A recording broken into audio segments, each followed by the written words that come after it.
बिस्मिल्लाहिर्रहमानिर्रहीम। रब्बी यस्सिर वला तुअस्सिर वतम्मिम बिल खैर। ऐ मेरे रब, मेरे लिए आसानी फरमा और तंगी ना फरमा, और मेरे इस काम को अच्छे तरीके से मुकम्मल फरमा, आमीन। अस्सलाम वालेकुम। आज हम पेज नंबर 11 की राइटिंग करेंगे। ये भारी अल्फाज के साथ वाव है, हुरूफ़े तहज्जी और भारी अल्फाज के साथ आ ओ। रीडिंग हम कर चुके हैं, आज राइटिंग है।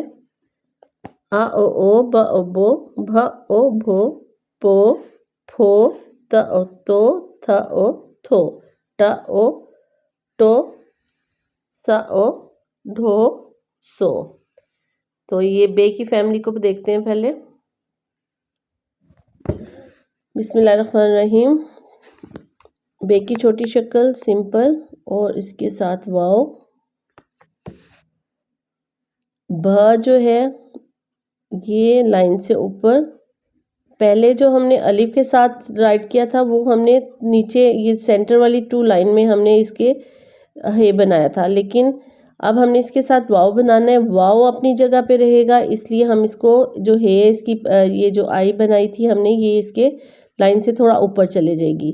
जैसे इसी को लाइन को ओवरराइट करते हुए अब लाइन से ऊपर जाएंगे, ये एक और ये सेकंड।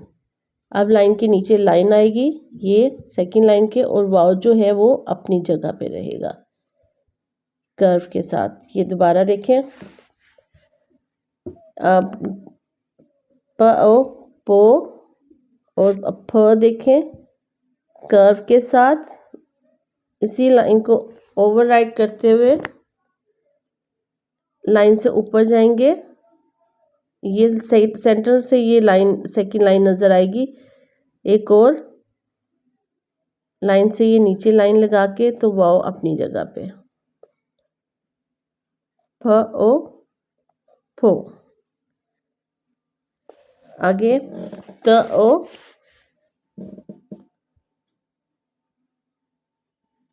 तो और थ। दोबारा चेक करें, इसी लाइन से थोड़ा सा ऊपर जाएंगे, ये blue line second line centre में आएगी। एक और वाव जो है सर्कल बनाते हुए नीचे रे की शेप में अपनी जगह पे। फ ओ फो। ते के साथ वाव, तो और थ ओ तो। ऐसे ही टे और ठे हो जाएगा ठ। आगे देखें, जीम के साथ जो, झ ओ झो चो, छ ओ छो हो, और ख ओ हो। जीम की फैमिली के साथ कैसे लिखेंगे? सिंपल जीम की छोटी शक्ल और वाव, और अगर झे लिखना है हमने झ, ये यहाँ से कर्व, ये जीम की छोटी शक्ल और ये कर्व के साथ ऊपर, ये भी थोड़ा सा लाइन से ऊपर, और वाव जो है अपनी जगह पे। ये जो झे है ये लाइन से थोड़ा ऊपर जाएगा, क्योंकि वाव ने अपनी जगह नहीं छोड़नी, वो अपनी जगह पे रहेगा। इसी तरह हे या झ, छे, च ओ चो, और ये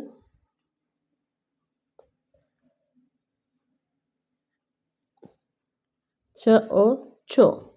ऐसे खे और खे की फैमिली लिखी जाएगी। ध धो दो और धो डो ढो जो रो। अब दाल की फैमिली के साथ देखते हैं। दाल द ओ,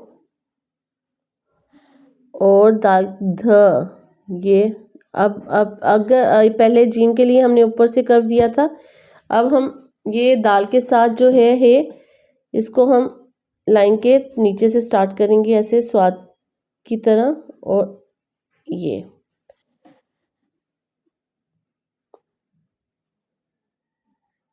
ध। अगर हमने सिर्फ ध लिखा है तो हम ऐसे लिखेंगे। अब हम इसके साथ वाव लिखेंगे, अलिफ लिखना होगा तो यहाँ तक आएगा, लेकिन अब वाव लिखना है तो ये जो चीज़ है ये लाइन से ऊपर आ जाएगी, यहाँ से लाइन से ऊपर और वाव।